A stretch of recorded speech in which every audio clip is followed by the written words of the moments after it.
Welcome back. Still taking your phone calls. 412-575-2600 is the number for the Bordas and Bordas hotline. Also taking your tweets at Josh Taylor HD. Will asks, I'm with you about hoping that the Pirates make a play for Pat Neshek. I've said it quite a bit as far as potential targets. I'm a big Pat Neshek fan, the reliever in Philly. He also says, but at what cost and who else would you like to see here? For Philadelphia, I can't imagine him wanting too much for a guy like Neshek. I think his contract is up at the end of the season.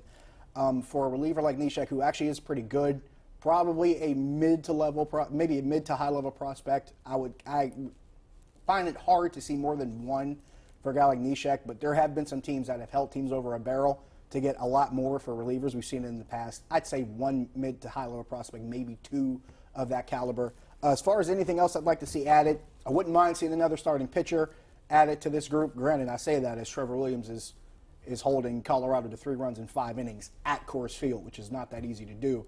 Although maybe Chad Kuhl would be the odd man out for my tastes in the rotation, so I wouldn't mind seeing another starter. Wouldn't mind seeing another infielder, maybe a guy who can play second base or third, maybe take some starts away from David Freese. Clint Hurdle's talked a lot about how he'd like to take some of that load off of David Freese and have another guy in there that can play the position and maybe hit.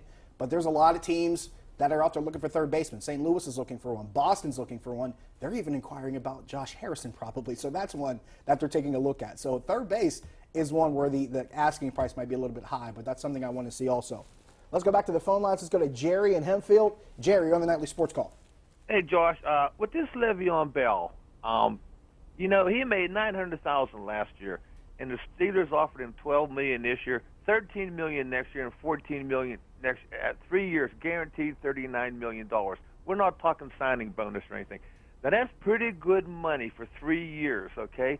And if Le'Veon Bell can't think straight, if he just took one of those years and put it away somewhere in a fund, he could live for the rest of his life on easy money. I think he's starting to get greedy. I don't know what his problem is. That's pretty good money, $40 million for 3 years guaranteed. There'll be a little signing bonus. Somebody must be giving him some bad directions about what he wants to do. I think that's a fair offer with the Steelers. What do you think? Even though he's one of the best running backs, let's forget all that. We're talking about the money, his age, and what happened. I think it's a fair thing, and if you don't want it, I'm thinking. Thanks, Josh.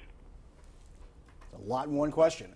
Actually, I believe it's 42 over 3 years was the report going out, but close enough. As far as what I think about that, I think Le'Veon Bell, I would agree that he might not be getting the best advice as far as the way to go. I think what he's thinking is, and he's actually said this, or at least has been reported that he said this, that he's looking at himself as a running back and as a receiver, getting paid to do two different things because, let's be honest, he's good at doing both. He's the first running back in NFL history to average 100 yards rushing in a season and 50 yards receiving in a game in a season. So that's one thing that sticks out.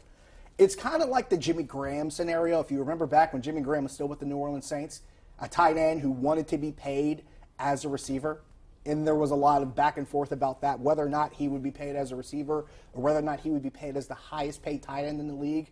It's kind of a similar situation there. So it's hard to come down and just say, well, he's doing something that's actually pretty crazy. But when you look at it for the reasoning that he's using, I wouldn't say it's the best idea because I don't know if it really worked out well for Jimmy Graham over long term. But for Le'Veon Bell to expect that, it's hard to make that case for me to accept that case that he's making to get paid as a running back and a receiver when you're not durable enough to do both jobs over a 16-game season and in the postseason. That's where it becomes a problem with me because in 4 years he has not been healthy preseason to regular season to postseason. He hasn't done the entire full gamut, whether because of injuries or suspensions. So that's the reason why I look at that and go, well, that's kind of crazy because you can make that case if all things are equal. If he hadn't been hurt past couple seasons for different reasons, if he hadn't gotten suspended for what he got suspended for, you can make that case. But given all the facts on the table, it's really hard for me to buy into what he's selling as to why he thinks he should be paid that much because he really hasn't covered all the bases necessary to maybe merit all that money. But I guess we'll see how that goes as time goes along. Goose in Johnstown. Goose, you're on the Nightly Sports Call. But given all these facts on the table, you there, Goose? it's hard for me to buy into what he's selling. Goose, what you got for me? Goose, you can't listen to your TV. You have to listen to the phone. There's a delay between the TV and the phone.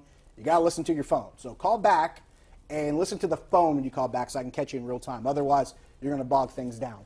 TJ in West Hills is giving another shot before a break. TJ, you're in the Nightly Sports Call.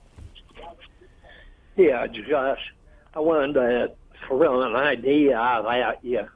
Let's say Ben retires next year. What about Steelers going out and trying to get Kirk Cousins? Whew. That's a question to be asked. That depends on what the Redskins decide to do with him, because apparently the Redskins don't like signing Kirk Cousins to long-term deals. So that's a good question. I would like to think, if for no other reason, the Redskins have to do something. They have to make a move to have a quarterback, even if their best option is Kirk Cousins. But if they're dumb enough to let him slide away again, why not, if that's the case?